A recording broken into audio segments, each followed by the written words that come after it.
cocaine on a yacht? There she blows!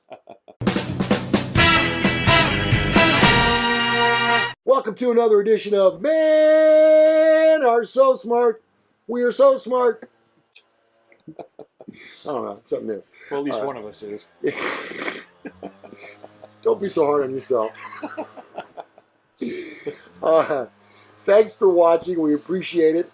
I wanted to mention before we get started here today that you can find a plethora of information about us, our show, our sponsors below.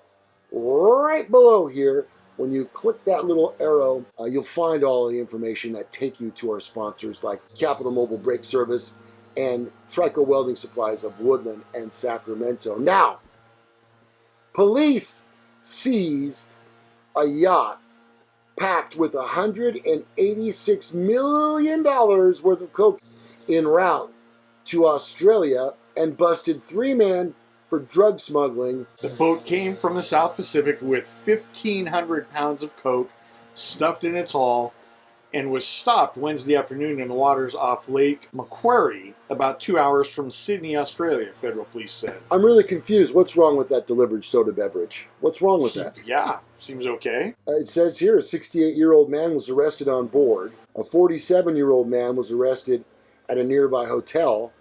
And a 63-year-old man was arrested in his home a few towns away. Cops said he must have had soda in his fridge. Seems a little bit over the top, but I don't understand. Maybe in Australia wait a minute, Ronnie. Yeah. You know what? We must have buried the headline. Oh.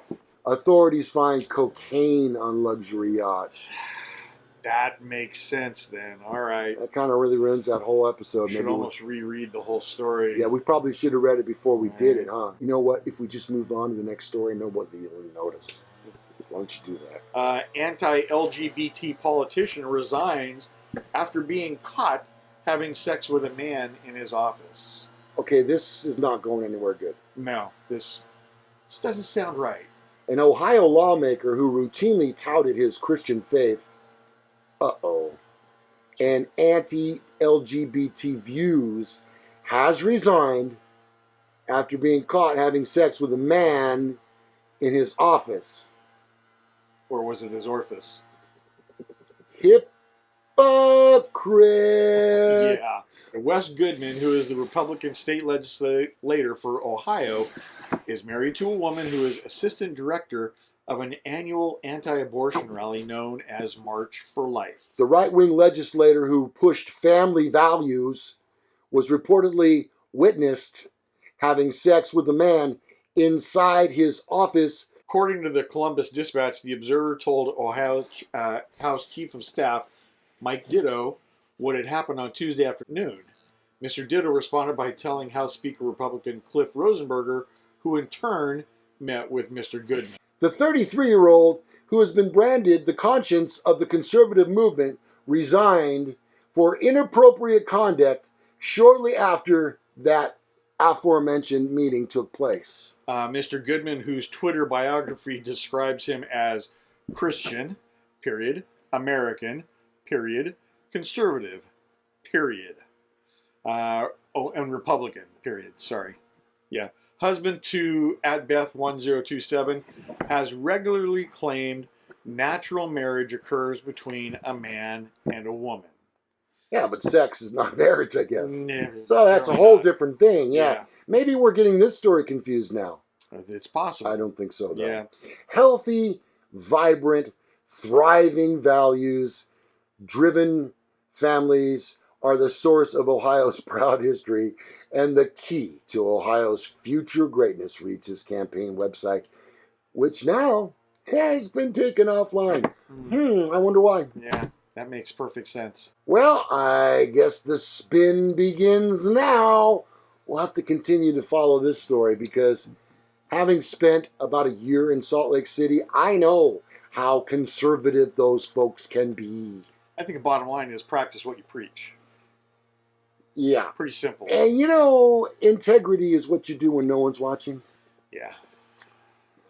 A woman dies after botched liposuction in quest for perfection. Irma Sands, 51, died at a San Diego hospital after she went to Tijuana to get liposuction last month. The family said they didn't know Sands was traveling to Mexico to get the operation and received a phone call from the clinic saying that there were complications from her surgery. They didn't even know she was having surgery. She suffered a lack of oxygen, which caused what they say severe anoxic brain injury. The San Diego doctors mentioned the tube that they put the ventilation in wasn't even installed properly, so they had no idea how long without oxygen to her brain. Family has created a GoFundMe page last Thursday saying Sands' organs were shutting down and was fighting a losing battle.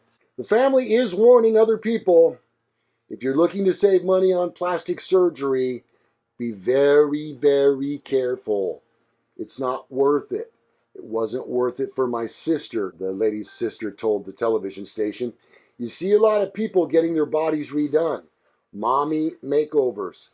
People that don't have the financial backing are looking for a way of getting it done at a cheaper cost. So you have to look at it like, if you can get a $50 steak, does it taste the same as a $6 steak? Let me stop you. Okay. Right there. I have to change the oil in my car. I can go to auto parts retailer A, and they have my Valvoline Max Life high mileage motor oil for $35.99. However, I can walk through the parking lot and go to the Walmart, which is about 100 feet away, and buy that very same motor oil for $26. If I bought the best piece of prime rib I possibly could, I could probably prepare it with varying degrees of success. I don't think the same is true for doctors. I think that our country does a pretty good job of licensing doctors and not licensing those that shouldn't be practicing medicine. Mm-hmm. Well, you did have that discount brain surgery, and that seemed to be working fine. It worked out great. You know that bump you have on your arm? I can remove that. I got my work knife with me. I'm okay with it. I'm getting used to it. No, it's not good that you have that there. It feels good. Hang on a second. It'll just take a minute. I got my knife right here. You know what? I'll tell you what. We'll come back on the next episode. I'm busy. All the information is... You got to quit moving.